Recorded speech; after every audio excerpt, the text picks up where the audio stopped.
Hello everyone, Eiffel tower in daylight আর রাতের ঝলমলে আলোতে মোড়া আইফেল টাওয়ার এই দুটোরই কিন্তু আলাদা আলাদা চমক আছে। তাই আমরা পুরো লাল পারি হয়ে সেজেগুজে বেরিয়ে পড়েছি। রাত তখন বাজে প্রায় 11:30।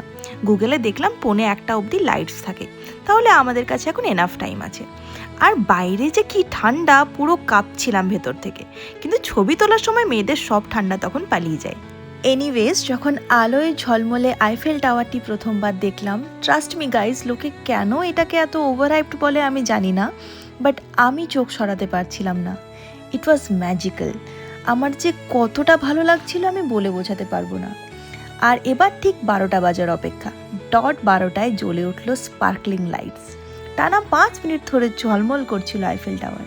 আমরা মুগ্ধ হয়ে দেখছিলাম। বাট এরপর যেটা হলো, দ্যাট ব্রোক আওয়ার হার্ট।